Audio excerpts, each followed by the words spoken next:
omukwetombo itwa kw'abanyeshenjero bagira ngu tubamanyisibwe ngo orushitamo rw'erizooba ritooroho nokwe kutamu amajuta kwija kutensa bitu okutabaho tariho enshonga ebi batuheereza konka n'omu mateeka nikiba kigwire zazirisha munana nibwe MPs bareeba communication eri kugira ngu house etashitama kandi tushemeye kuba nitandika kushitama shaaha munana mbwenu omu buteeka speaker akizire omu house ayadjaninga officially sitting ya parliament konka kuhandiika exactly shaaha munana ngu parliament teriho abantu bavugira amajuta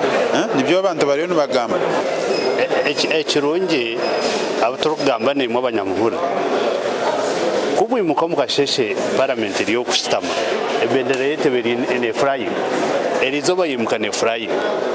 kyamanyisibwa ihanga lyona ngu erizooba hariho okushitama mbwenu ekyahindukaho bwanyuma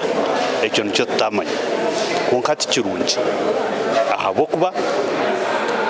itwe kuba twetsere nyomwazi yo twaija nyomwazi yo parliament ebeire ijwire ekubireho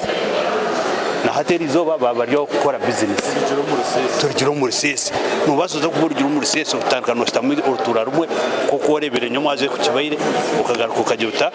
hate erizooba mushitame nimbahamiza abanyayuganda bagume eki nikibaho kandi sipiika nibija kutumanyisa omu bimwe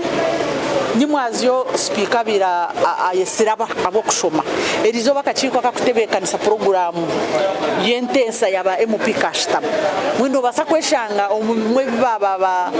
batiireho yabitakatebeekanisibwa More Asimwe ohirwe bw'omuhezo wa chairman w'akakiiko k'ebyobwegyese yayereka ko ayitebeekanisa okutungura ebyobwegyese omwaka ogw'omusya ogutwatandika twine bills nk'eitaano z'okushoza emwe neya National Teachers Bill 2024 endiijo neya Technical Vocational Educational Training BTVET Bill 2024 endiijo neya University and Other Tertiary Institutions Amendment Bill 2024 endiijo neya Education, which is Pre-Primary, Primary and Post-Primary Amendment Bill 2024 endiijo neya National Curriculum Development. Amakuru agagasha kwa Jimmy Muhumuza.